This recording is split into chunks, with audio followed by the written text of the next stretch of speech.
Hi friends, நான் மாலினி. இன்னைக்கு ரொம்பவே டேஸ்டி அண்ட் சாஃப்டான லட்டு ரெசிபி தாங்க பார்க்க போறோம். பேக்கரி ஸ்டைல்ல லட்டு வீட்லயே ரொம்ப ஈஸியா செஞ்சிடலாங்க. சின்ன சின்ன டிப்ஸை மட்டும் ஃபாலோ பண்ணி செஞ்சோம்னா போதுங்க. ரொம்பவே சாஃப்டா, ஒரு வாரம் ஆனாலும் நல்ல சூப்பர் டேஸ்டா லட்டு வந்து செஞ்சிடலாங்க. ரொம்ப ஈஸியான இந்த லட்டு ரெசிபியை இப்ப எப்படி செய்யறதுன்னு பார்க்கலாங்க. லட்டு செய்யறதுக்கு ஃபர்ஸ்ட் பாகு ரெடி பண்ணி வச்சுக்கலாங்க. சக்கரை பாகு ரெடி பண்ணி வச்சுக்கலாம். அதுக்காக நான் இந்த கப்ல 2 கப் அளவுக்கு சர்க்கரைய கடாயில ஆட் பண்ணிருக்கேன். நீங்க எந்த கப்ல சர்க்கரை அளக்குறீங்களோ அதே கப்ல தான் கடலை மாவு, தண்ணி எல்லாமே வந்து ஆட் பண்ணணுங்க. இப்ப நான் 2 கப் அளவு சர்க்கரைய கடாயில சேர்த்துட்டேன். அதே கப்ல 3/4 கப் அளவு தண்ணி சேர்த்துக்கலாம். சர்க்கரையை நல்லா கம்பிப்பதம் வர அளவுக்கு கரைச்சி எடுத்துக்கலாங்க. இப்ப அடுப்புல வச்சு சர்க்கரையை நல்லா கரைச்சுக்கிறேன். தண்ணி நம்ம அளவா சேர்த்திருக்கிறனால டக்குன்னு சர்க்கரை கரைஞ்சு சீக்கிரமாவே கம்பிப்பதம் வந்துடும். அதனால பக்கத்திலேயே நின்று நல்லா வந்து கலந்து விட்டுக்கோங்க. இப்ப பாருங்க, சர்க்கரை நல்லா கொதிக்க ஆரம்பிச்சிருச்சு. நல்லா கலந்து விட்டுட்டே இருக்கலாம். சர்க்கரை நல்லா முழுமையா கரைஞ்சதுக்கு அப்புறமா கம்பிப்பதம் வந்து செக் பண்ணிக்கலாங்க. மீடியம் டு ஹை ஃப்ளேம்ல வச்சே நல்லா கரைச்சிக்கோங்க. இப்ப சர்க்கரை நல்லா முழுசா கரைஞ்சிருச்சுங்க. நல்லா சைட்ல இருக்கிற சர்க்கரை எல்லாம் எடுத்து விட்டுட்டு கம்பிப்பதம் இருக்கான்னு செக் பண்ணிக்கலாம். பாருங்க, டக்குன்னு நமக்கு கம்பிப்பதம் கிடைச்சிருச்சு. இந்த அளவுக்கு கம்பிப்பதம் வர மாதிரி ரெடி பண்ணிக்கோங்க. இப்ப ஸ்டவ்வை அணைச்சிட்டு இதோடவே 3 கிராம்பு 3 ஏலக்காவை நல்லா தட்டிட்டு சேர்த்துக்கலாங்க. நல்ல ஃப்ளேவர்ஃபுல்லா இருக்கும். நல்லா மிக்ஸ் பண்ணி விட்டுக்கலாம். இப்ப அப்படியே சக்கரை பாகை இறக்கி வச்சிடலாம். அடுப்புல இருந்து இருக்கட்டும். எந்த கப்ல நம்ம சர்க்கரையை அளந்தமோ அதே கப்ல 2 கப் அளவுக்கு கடலை மாவு சேர்த்துக்கலாம். ஒரு பிஞ்ச் அளவுக்கு பேக்கிங் சோடா சேர்த்துக்கலாங்க. பேக்கிங் சோடா, குக்கிங் சோடா நீங்க எது வேணாலும் சேர்த்துக்கலாம். இல்லைன்னா பேக்கிங் பவுடர் கூட ஆட் பண்ணிக்கலாம். நல்லா சலிச்சு எடுத்துக்கலாங்க. கடலை மாவை நல்லா சலிச்சுட்டு அதுக்கப்புறமா நீங்க மாவை கரைச்சி எடுத்தீங்கன்னா தான் கரெக்டா இருக்கும். கட்டி கட்டியா இருந்துச்சுன்னா நம்ம எண்ணெயில போட்டு பூந்தி பொரிச்சு எடுக்கும் போது வெடிக்க ஆரம்பிச்சிடும். இப்ப பாருங்க, மாவை நல்லா சலிச்சுட்டேன். இப்ப சலிச்ச மாவை மிக்சிங் பவுல்ல சேர்த்துக்கிறேங்க.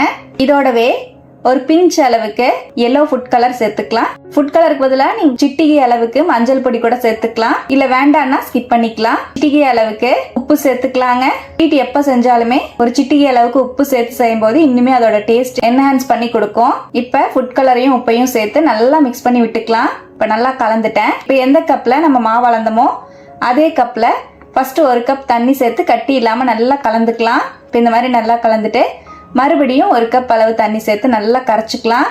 மாவை நல்லா தோசை மாவு கன்சிஸ்டன்சிக்கு கரைச்சி எடுக்கணுங்க. மாவை இந்த அளவுக்கு நல்லா தோசை மாவு மாதிரி கரைச்சிட்டேன். இப்படி எடுத்து நீங்க ஊத்தும் போது இந்த மாதிரி கன்சிஸ்டன்சில இருக்கணும். நம்ம கரண்டிய மாவுல நல்லா டிப் பண்ணிட்டு இந்த மாதிரி விரல் விட்டு இழுத்து பார்த்தீங்கன்னா இந்த மாதிரி நமக்கு தெரியணும். ரொம்ப திக்கான பேட்டரா இருக்கக்கூடாது, அதே மாதிரி ரொம்ப தண்ணியான பேட்டராவும் இருக்கக்கூடாதுங்க. இப்ப நம்ம மாவு கரெக்டான கன்சிஸ்டன்சில இருக்கட்டும். நான் இன்னைக்கு பூந்தி பொரிக்கிறதுக்கு இந்த மாதிரி ஜல்லிக்கரண்டி தான் யூஸ் பண்ணிக்கிறேங்க. இது எல்லார் வீட்லயுமே கண்டிப்பா அவைலபிளா இருக்கும். உங்ககிட்ட பூந்தி பொரிக்கிறதுக்குன்னே இந்த மாதிரி கரண்டி இருந்தா கூட நீங்க பூந்தி கரண்டிலையும் செஞ்சுக்கலாம். இல்லைன்னா நம்ம நார்மலா சின்ன கரண்டி வந்து வச்சிருப்போம் ஜல்லிக்கரண்டி, அதுவும் நீங்க யூஸ் பண்ணிக்கலாம். நான் வந்து பெரிய ஜல்லிக்கரண்டி தான் யூஸ் பண்ணிக்கிறேங்க. எல்லார் வீட்லயும் அவைலபிளா இருக்கும். அதனால இப்ப நம்ம பூந்தியை பொரிச்சு எடுத்துக்கலாம்.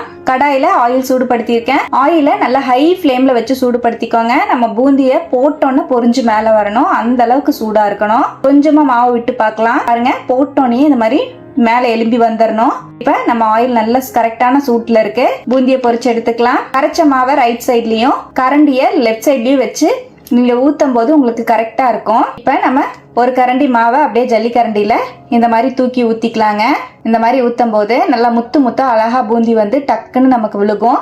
ரொம்ப அதிகமா தட்டி எல்லாம் விட வேண்டாம். அதே மாதிரி மாவை வந்து மேல தேய்ச்சி விடவும் வேண்டாங்க.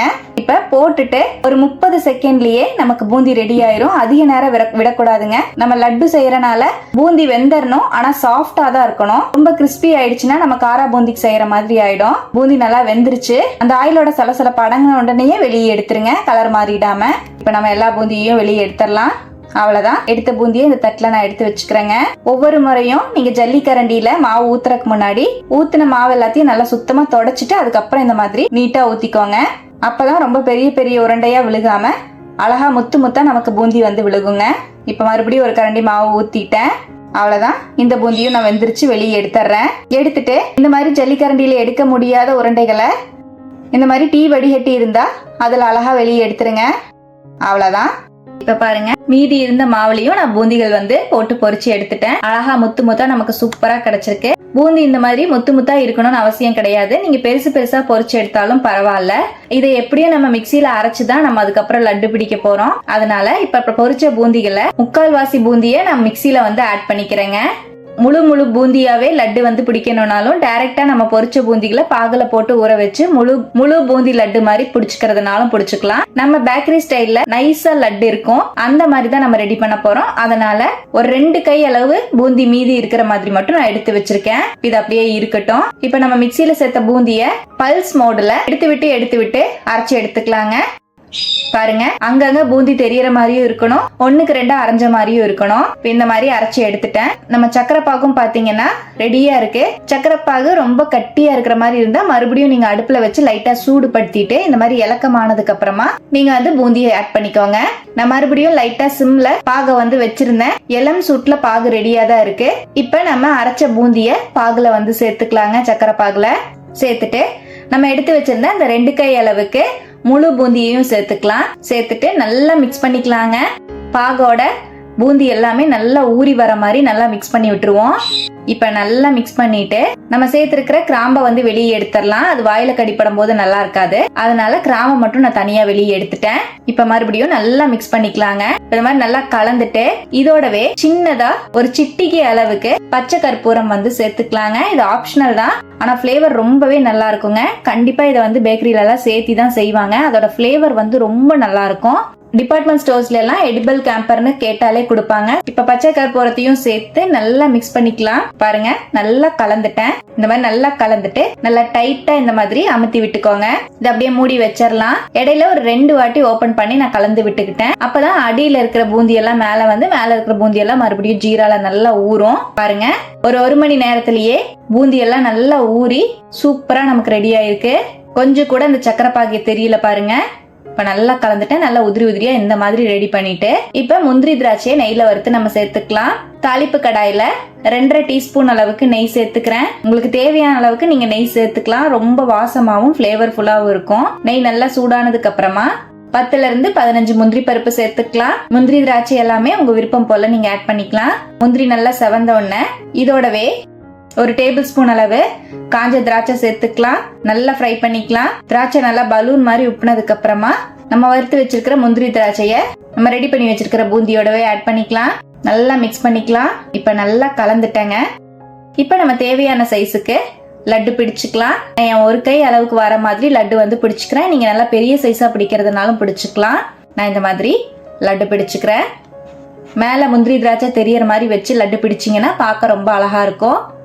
பாருங்க, நான் ஒரு மீடியம் சைஸ்ல லட்டு வந்து பிடிச்சிருக்கேன். இந்த சைஸுக்கு எனக்கு ஒரு 21 லட்டு வந்து கிடைச்சதுங்க. சூப்பரா டேஸ்டியா பேக்கரி ஸ்டைல்ல லட்டு ரெசிபி லட்டு சூப்பரா ரெடி ஆயிடுச்சுங்க. செம்ம சூப்பரா இருக்குங்க.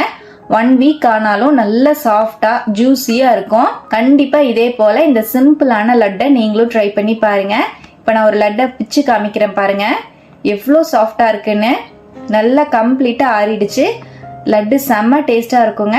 ட்ரை பண்ணிட்டு எப்படி வந்ததுன்னு கமெண்ட்ல மறக்காம என் கூட ஷேர் பண்ணுங்க. நம்ம சேனலை இப்பதான் ஃபர்ஸ்ட் டைம் பாக்குறீங்கன்னா சப்ஸ்கிரைப் பண்ணிக்கோங்க. பக்கத்துல இருக்கிற பெல் ஐகானை பிரஸ் பண்ணி வச்சுக்கோங்க. லைக் பண்ணிக்கோங்க. ஃப்ரெண்ட்ஸ் அண்ட் ஃபேமிலியோட ஷேர் பண்ண மறந்துடாதீங்க ஃப்ரெண்ட்ஸ். தேங்க்யூ.